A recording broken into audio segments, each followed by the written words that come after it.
As we've seen already in the course, the main objective of using Revit is to build a 3D virtual model of our design.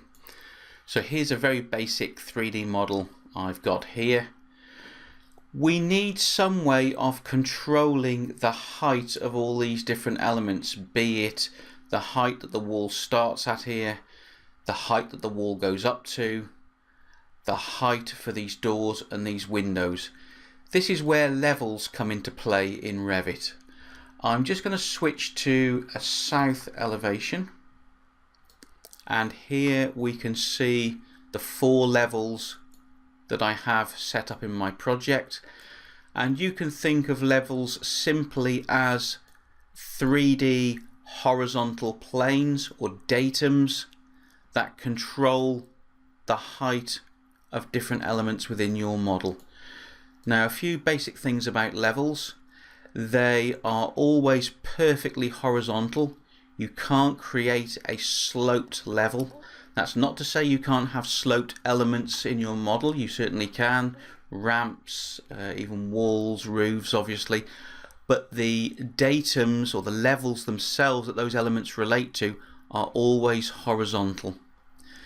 The levels themselves are infinite in their application. What they do consist of is a 2D graphical representation of where that datum is. So for example, if I had part of my building that was over here in my model world, it could still make use of these levels even though the level line, the 2D graphical part, only extends to there. So in the rest of this unit, I'm going to show you how to create levels, how to modify and manipulate them, and how we use them in conjunction with our Revit elements.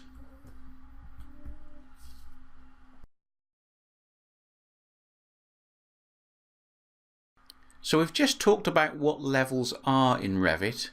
Let's now discuss when and where you would actually use levels in a real world project. Well, basically anywhere where you have an important datum in your project. So you can see of the 4 levels I've got here, we've got top of foundations. That's a specific datum I would probably be really interested in. Obviously the finished floor level for the ground floor, the first floor finished floor level, and I'd probably want an eaves level. So this is a very simple building model just for this tutorial. In a real world example, we would probably have many more levels. So typically I would be looking for levels to the underside of primary steel work. If we had a parapet roof, I may have a level defining the top of the parapet. I could have levels defining sill heights. Internally, I would probably have levels for all my suspended ceiling heights. Anywhere where there is a key horizontal datum or height in your design, particularly where you may want to make quick adjustments to that level. So again, for example, suspended ceiling heights, they are elements that are often adjusted in height as the design progresses. So the M&E engineers tell you that they need more of a ceiling void, so you need to drop down a suspended ceiling. If we've created a suspended ceiling level and attached our suspended ceiling elements to that level, it is very easy to make an adjustment to the level height itself, and then all those elements that are hosted on it will change height accordingly. So the correct use of levels gives you a flexibility and power over your model that you can make quick adjustments to those key heights very quickly. Okay, so we've discussed what levels are, we've talked about when and where you would use them, so let's now look at how we actually create them within Revit. So I've got a new project, I've got a plan view open here, I'm just going to switch to an elevation view. Now in a standard Autodesk default template, there will be 2 levels created for you to sort of get you started. So level 0 and level 1. I'm going to show you how to create additional levels now, but just before I do that, let's just quickly talk about what we're actually seeing here. So these two levels have their 2D graphical representation. So remember, we said before that the level itself is infinite, so don't think you need to extend this just to be able to host elements on it. It is just a graphical representation on each view to show you where the level is. So let's take this top level for an example. We have a level marker at the end to show you that it's a level. We have a level line that represents the height of the datum. We have a level name, so each of these levels that you create can be given its own unique name. I'll show you later on in this unit how to go and easily change that name. And below the level line, Revit actually shows you the height of that level, what we call the elevation of the level. So 4 meters for this particular one and 0 for that one below. So if you like, that's the Z coordinate in your 3D world. So to create new levels, very easy. The first thing you need to do before anything else is make sure you are in a side-on view, be that an elevation or a section. Because these are horizontal planes, if you're in a plan view, you can't create them. So I'll just show you that effect now. So if we go to architecture, we move along near the end of the ribbon to the datum panel, we can see we've got level there, the keyboard shortcut LL. But I just wanted to show you that if you're in a plan view, that level tool will be grayed out. It's quite a common thing to happen for beginners. They want to create new levels and they wonder why they can't activate that. It's because you're in a plan view. So let's go back to an elevation. You can see now that tool becomes active. So hit level, and I'm simply going to have 2 clicks to define that level line. Now Revit will detect levels that are already set up, so it's offering me what we call an alignment line. I'll cover that very shortly in a separate unit. So it's been helpful and offering me to line up the start of that level with the ones below. So a single click to start, and again it's offering me an alignment line to line up with the other levels. I can accept that, or I can have that line extend wherever I need it to be. So I'm going to go ahead and click to place the level, and I can carry on creating levels. Now you can manually click and put each one in. You can use the offset tool, and I'll show you that later on. So there's various ways of creating additional levels, but the most simple when you're learning is just to use that architecture, remember, datum panel, level tool there. Click to start and click to end, and just notice how the level name, Revit is automatically assigning a default name. It's just picking the next one in the sequence, so level 2, level 3, level 4. As I say, you can go and rename these, and I would suggest you almost certainly want to do that. You'd want something a lot more meaningful than just level 1, 2, 3 and 4. So we talked about sort of top of foundations, underside of primary steelwork, something that's more meaningful to you and the rest of the design team.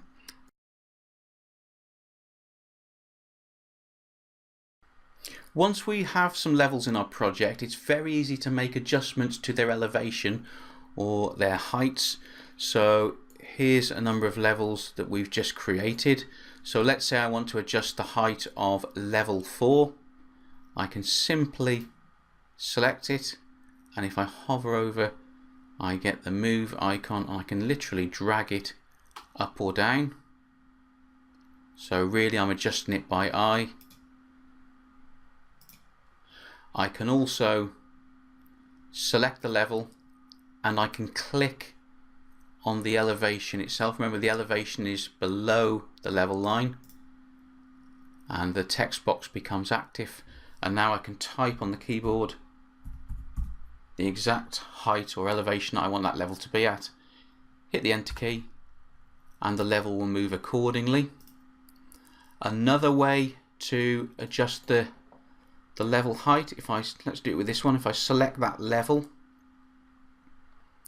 what you can see spanning between the adjacent levels are these blue dimensions. These are temporary dimensions. I'm going to cover these shortly in a dedicated unit on drawing aids. But these are called temporary dimensions. They come up between most elements in Revit. Once you select an element, they'll show how that selected element relates to its neighbour. So I've selected this middle level, level 3 here, and I've got temporary dimensions that have appeared. And again, I can simply click in there and put a new value. So if I know that this level is 3.5 meters below this one, the use of the temporary dimension might be a more appropriate way to make that adjustment. Hit the return key, and you can see that level's moved up accordingly.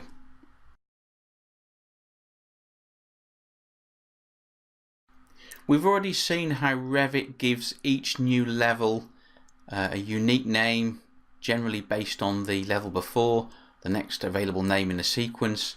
And we've said that you would probably want to go and rename these levels and give them names that are much more meaningful that actually relate to the datum that's important to you in your design. So renaming a level is very easy. Just select the level in question. You need to select the level first, then you can go and click on the level name and you can change it. So we'll call this one Eaves height. Hit the enter key. Now you'll always get this box that comes up. Would you like to rename the corresponding view?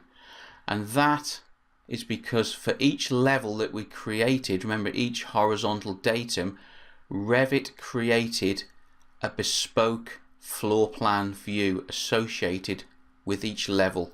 Now in the next unit I'm going to focus specifically on that relationship between the floor plan views and the levels. So we'll look at that in detail, but just to say, in this unit Revit is offering you the opportunity to change the floor plan name to match the change in level name. So I'm going to select yes to that, and now our floor plan has been renamed from level 4 to Eaves height to match the name of the level.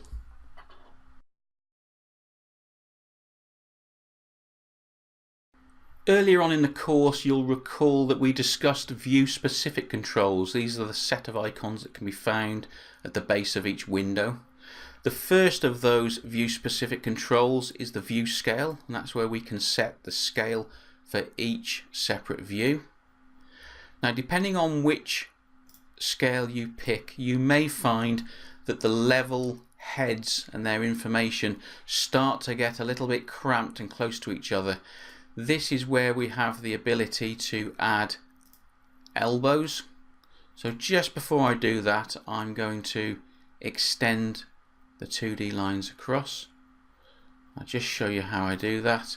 Select a level and you'll see an open control there which I can stretch.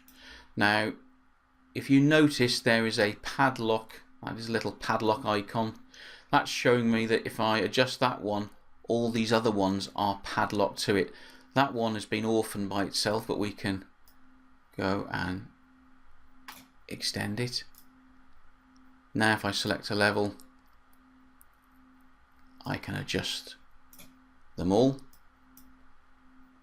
You can do the same the other end. You should be able to just spot that open circle there. So although I haven't got an actual building model in the background to show you, you can appreciate if this was an elevation view or section view, you may want these level lines to stretch right across in front of your elevation to show where the critical datums are, or Some people prefer that the levels are all off to the one side and don't obscure the model. So that's why we've got that adjustment there. It's just a graphical override to enable you to edit how you want those level lines to appear relative to your particular view. So going back to our elbows, so if these start to become too cramped, you can even get to an instance where they're actually overlapping. What we can do, if we select that level there, for example, you'll notice this little sort of lightning symbol here. And if you click on it, it actually puts an elbow or a crank into the level line, and you've got a couple of controls on there. If I lift that up, so you can see by the use of those elbows, I can start to tease the level heads and that information away from each other. Note the level itself and its elevation hasn't changed. It's just this graphical sort of override at the end to be able to pull these heads away from each other so to make them more legible. And that completes this unit. To get the most out of this training material, please take the complete course online at bimscape.com. Here you will find a complete learning management system that allows you to work through the course at your own pace. Comprehensive written tutorials provide additional information to that found in the training videos. Mark each unit as complete as you finish it and move on to the next. At any point you can return to any of the units you have previously completed to go over the material again. If you'd like to take this course online, please visit www.bimscape.com/Revit for details.